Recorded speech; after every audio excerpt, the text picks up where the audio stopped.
Hello, everybody, and welcome to Backfired, an NBA history podcast about bad teams, bad luck, and bad decisions. My name is Lewis, and it's very fitting that this is the 31st episode of this podcast because until 2016, there were 31 states in the great United Mexican States, and there's been a lot of talk recently about the possibility of Mexico City hosting the 31st NBA team. And it's something that NBA Commissioner Adam Silver brought up just this past weekend in Mexico City, where there was a doubleheader of sorts. The Austin Spurs took on Mexico City's home team, Los Capitanes de Ciudad de Mexico. And then the very next night, the San Antonio Spurs faced the Miami Heat. Silver said, quote, "Mexico City is doing all the things necessary to demonstrate to the league that ultimately we may be in a position to house an NBA team here. When you look at the success we've had in Canada to the north beginning in the early 90s, it makes sense to me that we would expand to the south as well." He continued, "After the next CBA, the NBA could grow and there is no doubt Mexico would be considered." And NBA Mexico Managing Director Raul Zaraga added that, quote, "We likely won't explore expansion until we get through our next CBA and national media rights," which would be about in the 2024 to 2025 range. Now, expansion talk always brings up a lot of debate online. What cities deserve a team? Are Seattle and Vancouver going to return as NBA cities? Will Las Vegas get a team?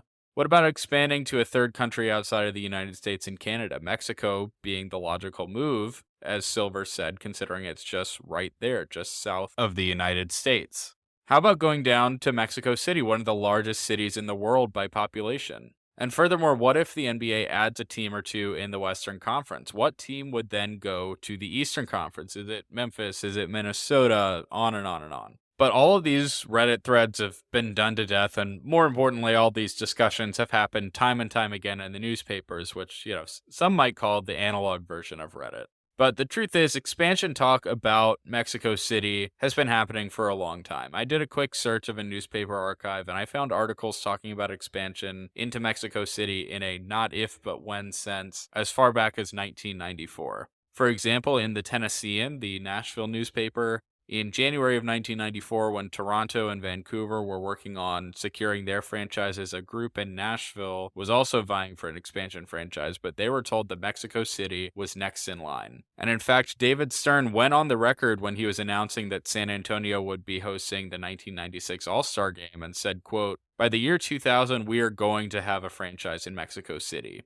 He continued and said that the large population base was a major plus for the city, but conceded that, quote, "There are challenges. It's a different historic culture, a different language, but it's something that we're going to learn and that we are going to deal with. Sports is the international language." And he's right about that last part. I mean, think about ping pong diplomacy, think about the unified Korean Olympic teams, Major League Baseball games taking place in Havana.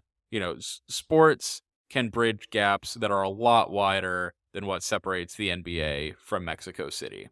But Jerry Colangelo, the Phoenix Suns owner, who was the head of the expansion committee at the time and had just identified Vancouver and Toronto as the next NBA cities, despite applications from several U.S. cities, Tampa, Nashville, St. Louis, Memphis, and so on, Colangelo disagreed with Commissioner Stern's assertion that a team would come about so quickly. He said in November of 1994, quote, "Expanding to Mexico isn't as imminent as everybody thinks. They need to do a lot of work before it's suitable. They need a new arena and good hotels that are convenient to the building, but it fits the criterion for a new franchise. As far as licensing and population, there are no domestic cities that have the special dynamics of Mexico City." So in this episode, what I'm going to do is, one, give a brief background of the NBA's efforts in Mexico, and then give a few pros and cons about expansion to Mexico City and explore both sides of the argument about whether that franchise would have success if the league did choose to expand there. And I will say before I begin that I do want it to happen. I think it would be incredible, but I do have some reservations. And after researching the Vancouver Grizzlies as deeply as I have, unless the league truly has learned from what went wrong in Vancouver, which I have to assume they have learned, but if they haven't, potential expansion into Mexico has the potential to go sideways very, very quickly. So I'll start with the fact that the NBA began playing officially sanctioned games in Mexico in 1992 as part of what's called the NBA Global Games. which had been going on as far back as 1984 when the Phoenix Suns and the New Jersey Nets faced off in a preseason game in Milan. And the global games includes things like the NBA London game, NBA Paris game, games in China and Japan and India, really just trying to expand the global reach of the game of basketball, and more importantly for them, the product that is the NBA. But the most common destination for the NBA global games has been Mexico, which just beats out China, and then England and Japan are tied for third place. In total, there have been 31, there's that number again, 31 official NBA games between two NBA teams, 19 in the preseason and 12 in the regular season that took place in Mexico. And the vast majority of them have occurred in Mexico City in the south of Mexico, while a couple have happened in Monterrey, which is in the northern part of Mexico, a little bit, probably 6 hours southwest of San Antonio. And holding games there is a great way to not only expand the footprint of the league, but also to gauge the local and national interests in expansion there. But of course, it comes down to more than just whether people will show up for those special games that take place in one weekend, which, is the only time these NBA players are going to come to town for the year. But another way that the basketball community as a whole has gauged the interest in basketball in Mexico is that there have been two teams there that have been in the NBA's orbit. As I've already mentioned, there's the G League team, Los Capitanes de Ciudad de Mexico, which features several former NBA players, Jahlil Okafor, Bruno Caboclo, Shabazz Napier, Gary Clark, as well as Mexican and Latin American players.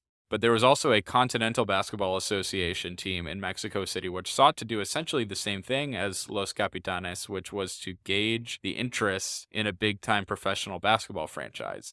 The CBA, for those who aren't aware, was a basketball minor league, which sort of functioned like the D League and the G League do now. NBA teams signed a lot of end-of-the-bench guys or injury replacement guys from the CBA, but there were not formal relationships between CBA and NBA teams.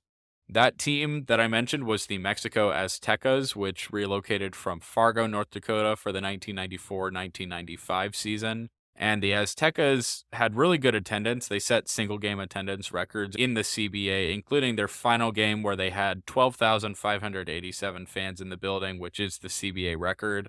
Lots of nights of 9,000 plus in attendance as well. But the team did relocate to San Diego after one season in Mexico City and folded midway through the next season. And the reason it had to go back to the U.S. was that in December of 1994, there was something called the Mexican peso crisis. As I mentioned before, I do have an economics adjacent degree, but I am not going to pretend to understand a single thing about the economy. All that I'm going to say about the Mexican peso crisis is that the value of the peso relative to the U.S. dollar absolutely cratered in a matter of days. And this is where I will get into the first issue that a potential expansion team is going to face: the value of the Mexican peso relative to the US dollar. So in 1994, before the crisis, it took 3.4 pesos to equal the purchasing power of a US dollar. But in a matter of days, the peso lost over half of its value and you needed 7.2 pesos to equal a US dollar. So the exchange rate, and excuse me for not knowing all the terminology perfectly, but the exchange rate falling suddenly to 7.2 pesos per dollar was deemed a crisis. Well, today, the day I'm recording this, December 20th, it takes 19.8 pesos to equal a dollar. So the value of the peso is nearly 3 times weaker, relatively speaking, than it was in 1994 when it was deemed a crisis. And this is important because the Mexico City NBA team would be taking in all of their ticket sales and concessions and in-arena merchandise sales, any money that they were collecting in Mexico, which would be the majority of it. They would be collecting that in pesos and then paying their player salary, a huge expense, in US dollars. So they're going to be absolutely destroyed by that exchange rate. The Vancouver Grizzlies relocated to Memphis because of financial issues, and a huge part of that financial issue was that they were taking in Canadian dollars and paying player salaries in US dollars. And there was a financial crisis in the late 1990s that made the value of the Canadian dollar plummet to be between 65 and 70 US cents. So the current peso to US dollar exchange rate is well below the exchange rate that made the Vancouver Grizzlies bail out of Canada. 65 to 70 cents versus what the peso comes out to right now, which is like 5 cents.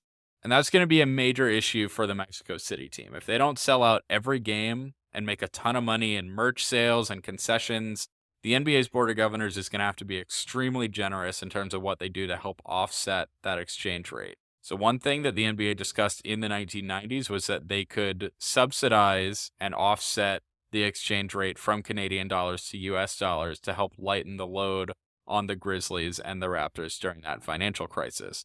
And I think a similar thing would have to at least be on the table for the Mexico City franchise to survive the first few years, which are the most important. Now, that's a con, and it's a big one on the pro and con list, but here is a pro. I do think the team would be able to sell tickets and get people in the building because there are a ton of people in Mexico City.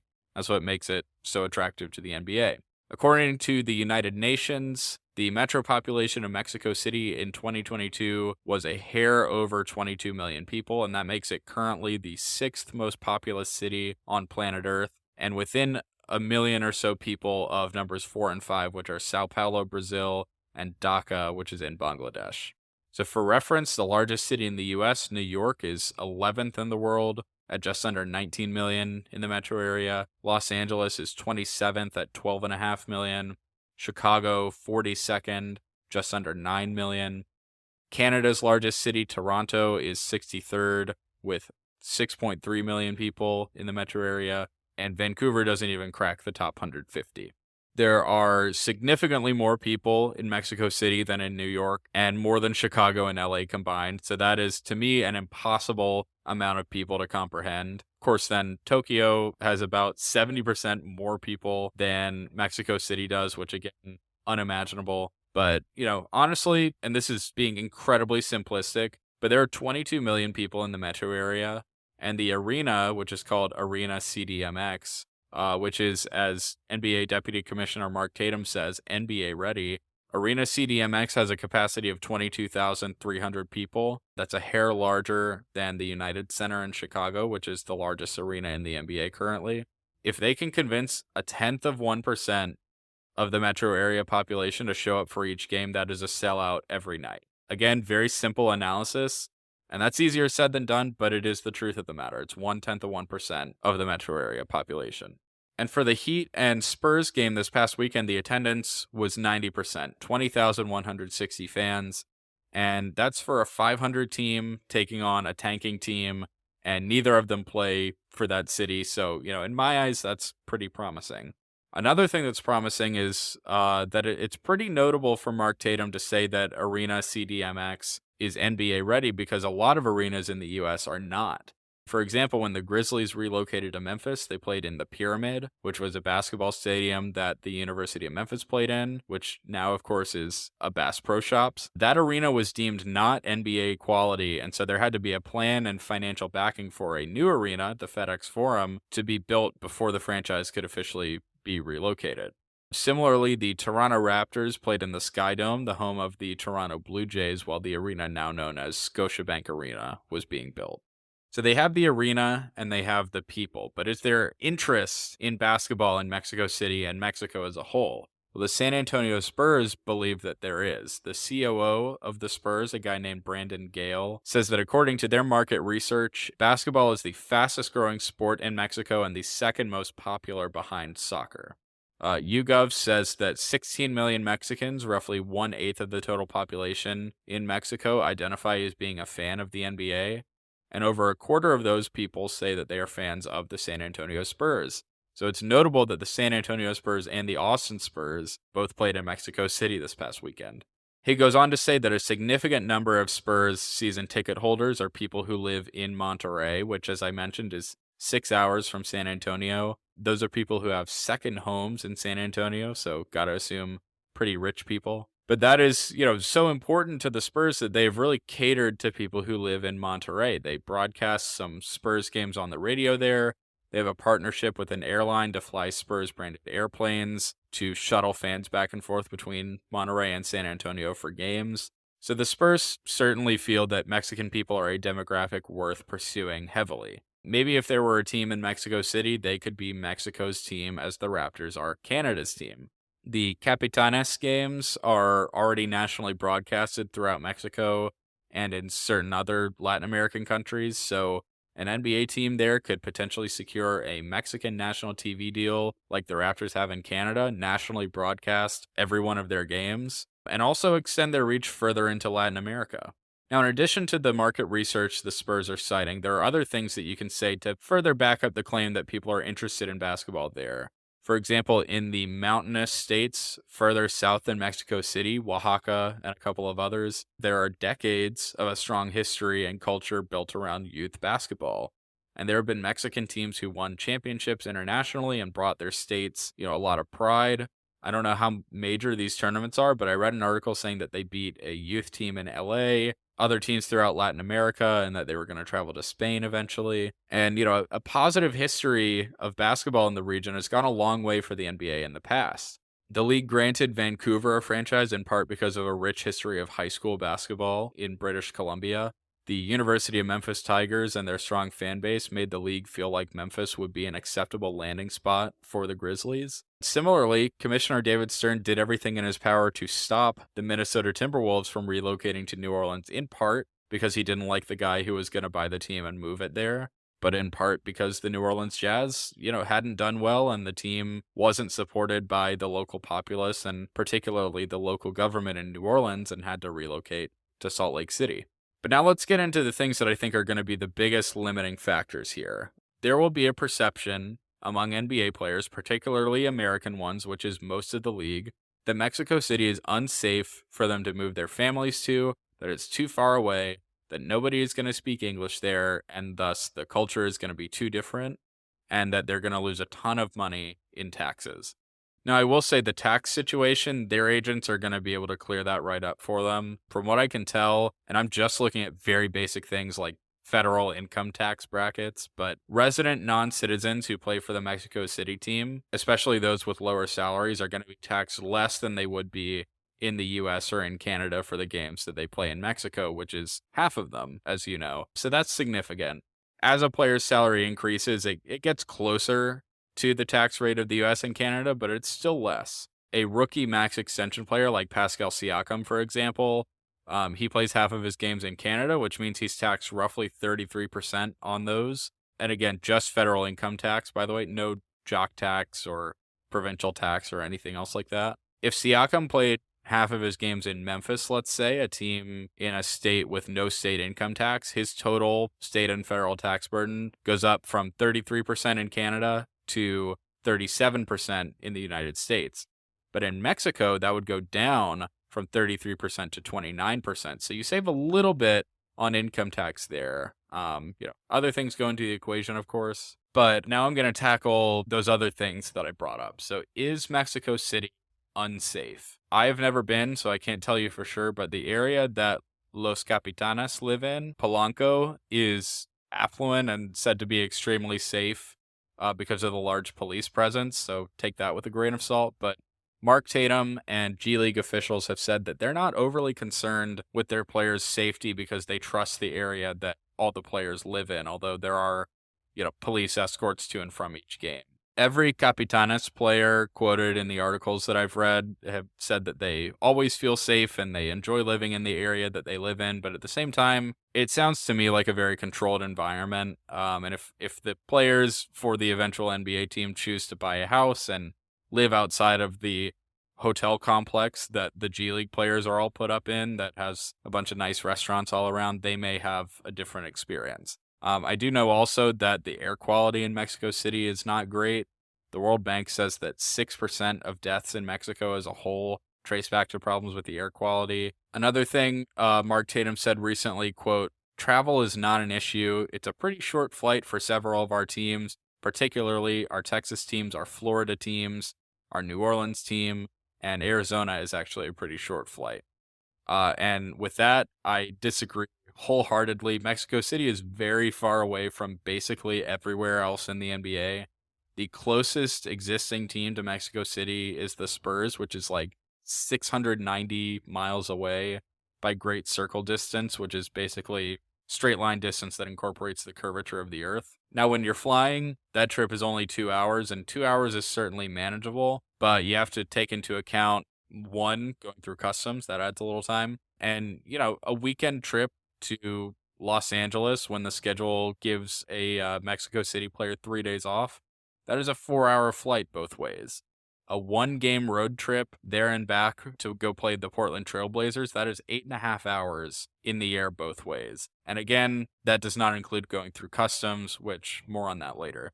Now, the travel is bad, but even more than that, the altitude is horrendous. Mexico City is roughly 7,350 feet above sea level. You'll notice that is over 2,000 feet higher than Denver, which is said to have the best home court advantage in the NBA because of how thin the air is there.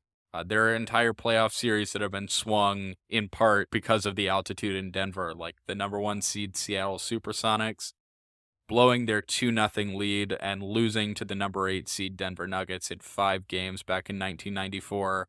The Sonics coasted through the first 2 games that were in Seattle and then completely buckled when they had to go to Denver for the first time.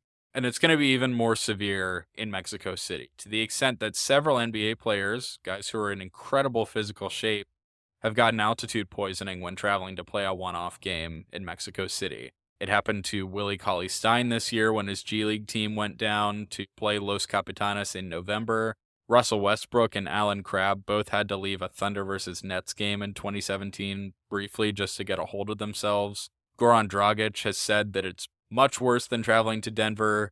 Avery Johnson, the former Spurs point guard, said traveling there was like running up a mountain. Now, if you played for the team, eventually you'd get acclimated to that, but that brings up what I feel is the largest issue, which is that players, mostly American players, but again, that is most of the NBA, are really not going to want to play for this team. Mario Elie, most notably of the Rockets and Spurs, said when asked about the possibility of expansion in 1994 that he would rather pass on living in Mexico and that most NBA players he felt would agree with him.